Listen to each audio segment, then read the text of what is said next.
Hi everyone, Tony Costa here from Toronto Apologetics. So glad that you could join us. I'd like to encourage you, if you've not done so already, to subscribe to the channel, Toronto Apologetics. It's absolutely free.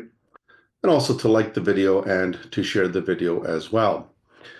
As you know, from time to time on this channel, we discuss all types of topics, theological and um, moral and political.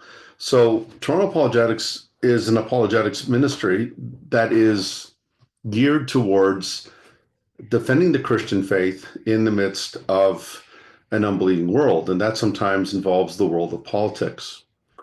And so just today, February the 3rd, Monday, February the 3rd, 2025, we learned that President Trump was going to place 25% tariffs on Canada. And of course, our Prime Minister, who has been a total disaster for the past 9 years, and again, I'm speaking from my vantage point, from my own perspective, been a total disaster for the past 9 years and has brought Canada, just brought it down to the ground. And we have had a serious crime problem in this country, soft on crime, catch and release, and car thefts, people breaking into homes to steal vehicles while the police tell you to just leave the car keys at the front and just let them take your cars.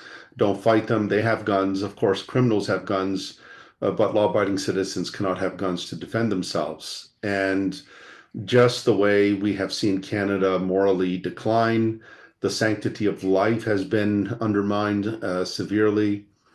And under 9 years of Trudeau's leadership, we have seen the incredible inflation that has occurred in Canada, and also the carbon taxes that were levied against Canadians, to the point that some of them are going to food banks just to eat.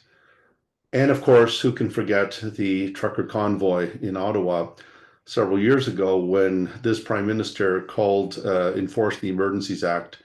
And then to make matters worse, he even froze the bank accounts of those truckers and those who were supporting them, and thereby cutting access to their funds and their money to support their families, pay their mortgages, pay their bills, and so forth. And so what we have seen in the past 9 years is an oppressive, repressive regime, very much like the communist states.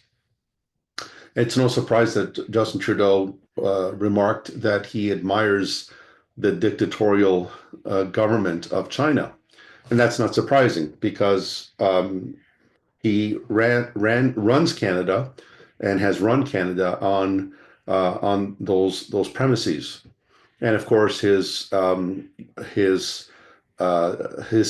over the late Fidel Castro, the communist founder of the Communist Party in Cuba, and that brought much suffering to the people of Cuba and the persecution of Christians and so forth. He fawned over him, and as did his father, Pierre Elliott Trudeau, who also was friends with Fidel Castro and with the People's Party of China as well.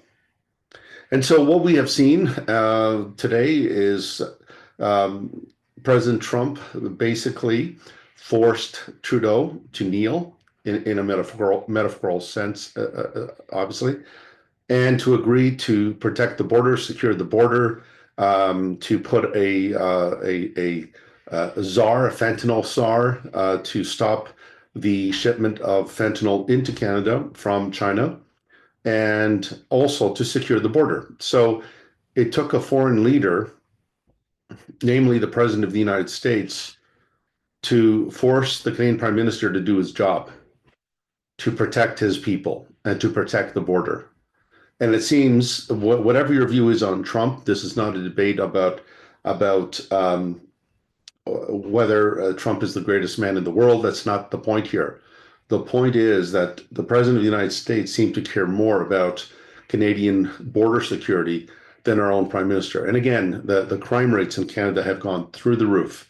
He has been soft on crime. Most of these criminals that break into jewelry shops and homes and so forth, if they are caught, they are released. And so much like what we've seen in New York State with the blue states where criminals who rape or steal are arrested only to be put back on the streets.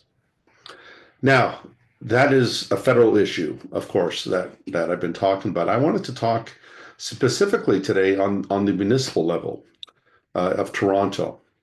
And so, being a resident of the city of Toronto, many Torontonians received this notice in the mail.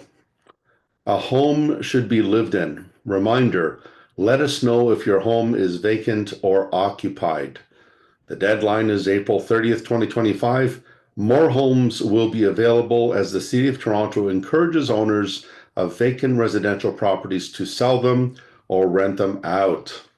And so there's all types of information in here in different languages as well. Now,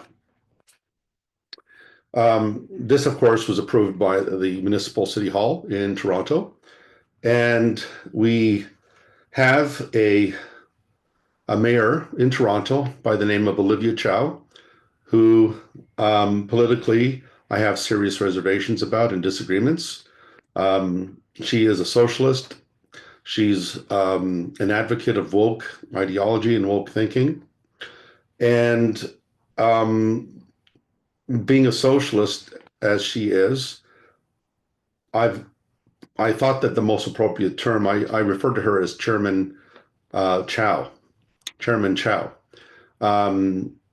She is the mayor of Toronto, and so she is behind a lot of this. And what I wanted to call attention to is this. When someone owns a home and buys a home and purchases a home and pays the mortgage on a home and pays property taxes on that home, that is their home. They've paid for it. They've paid to the bank or whichever financial institution that they were owing. They paid their debt. And so they paid their loans and they own their homes. And this is a concept that in the West is called private property. And so this concept of private property is something that was advocated by the founding fathers of the United States. And of course, the Englishman John Locke was profoundly instrumental in bringing about the concept in the free world of private property. And private property is based on work. And if you work and you earn your income and you decide to buy a plot of land, build a house, whatever it may be, you own that land by your work. This is a concept that John Locke had argued about what makes land yours. And so the idea is based on the biblical principle of working to eat your bread. By the sweat of your brow, God told Adam in Genesis 3, you shall eat your bread. You will earn your keep by work. You will gain gainful employment so that you could pay to eat and to pay bills or pay those who work for you and so on and so forth. And the creation mandate in Genesis was to have dominion over the earth, to have dominion and to subdue the earth. And so the concept of private property is a sacred idea. The sacrality of private property is that you have worked and you own property. That's why you can charge people with trespassing. That's why you have fences and surveys to delineate where the property lines are and so forth. And so the concept of private property is a Judeo-Christian Western concept.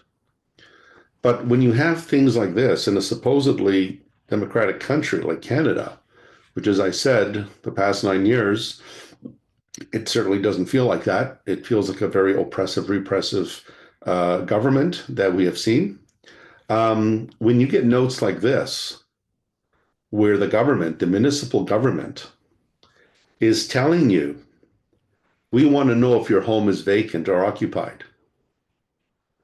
Now, if that is your home, which you've rightfully purchased and owned, What right does the government have to know if your home is vacant or occupied? Is that really their business if you're paying your taxes? Well, the presumption here is that you don't own private property. The presumption is here is that the government actually has authority to tell you what to do with your home and with your property. And so when it says here, more homes will be available as the City of Toronto encourages owners of vacant residential properties to sell them or rent them out. So now the government is telling you what to do with your home. And so let's assume you decide to go 6 months of the year, you want to go and live somewhere else. Let's say you want to go and spend time in Italy or in France, whatever it may be. And so let's say you're 6 months out of Toronto, out of Canada, and you decide to go to a European city. Maybe your grandparents live there or your parents own property there. Well, the government is basically telling you that if your home is vacant, then you should consider selling it or renting it out. Now, first of all, who or what is the government to tell private property owners what to do with their property?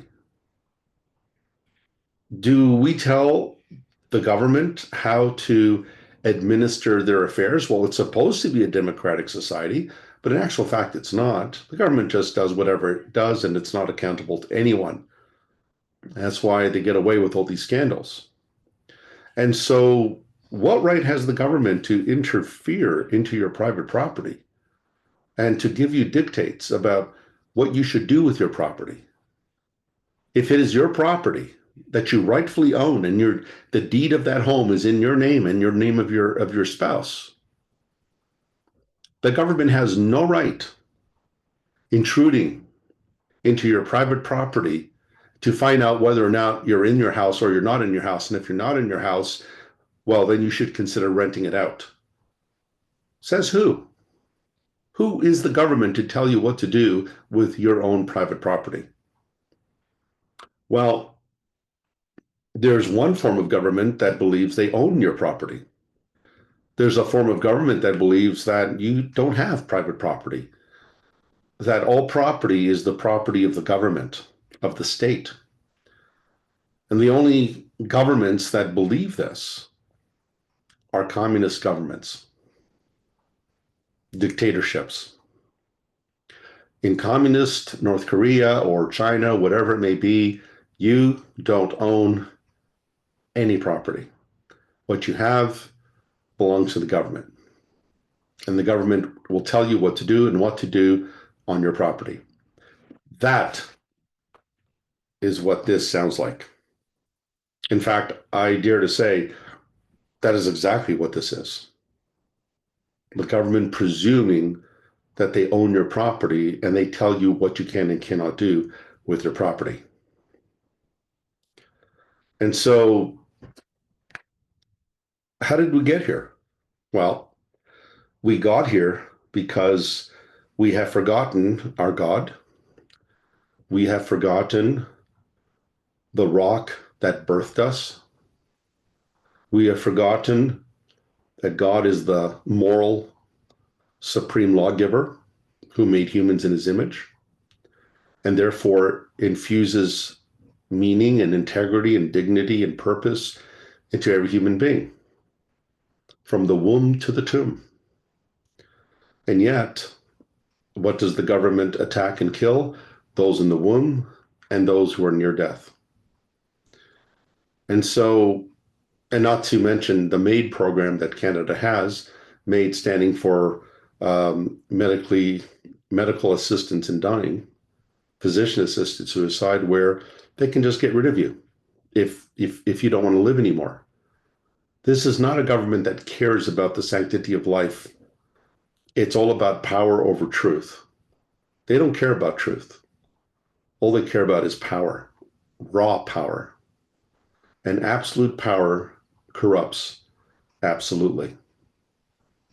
So this is where we are, folks. And we pray that God will appoint a leader in this country that will rule and lead in righteousness, and who will reverse the communist, socialist, woke, so-called social justice, DEI, which is devastating Canada, where educational institutions are hiring people that are not qualified, but people that meet the DEI standards. So what does DEI stand for? Diversity, equity, and inclusion. These are all props for cultural Marxism. And so it's a form of gross reverse discrimination. And universities in Canada are implementing this, where the most qualified candidates are not hired because of the color of their skin. They may be white, but we don't want that. We want to have more non-whites because it's all about diversity. Who cares about qualifications? So this is where we're at, folks. I have a lot more that I could say, but many of you know that I just published the book. Was just published this past December, No King But Christ, The Collapse and Bankruptcy of Secular Worldviews. It's now available on Amazon, and I discuss a lot of what I've just discussed here. I discuss at a greater depth in this book. And so the book is available on Amazon. I would encourage you to check it out. Um, that's where we are, folks. That's where we are. And all my fellow Torontonians will know this because they received this in the mail with their property taxes, the very taxes that you pay on your property that you own. And so, folks, just want to thank you again for joining in. I also encourage you again, if you haven't done so already, to subscribe to the channel. And I would also encourage you, if you want, a lot of folks have asked about supporting the ministry. You can also do that by going to my Patreon account. I'll put a link below in the description box. I'll have a a link on the book as well. If you want to purchase it on Amazon, I'll place a link there as well. So thanks again, everyone, for joining. Take care and God bless. Bye for now.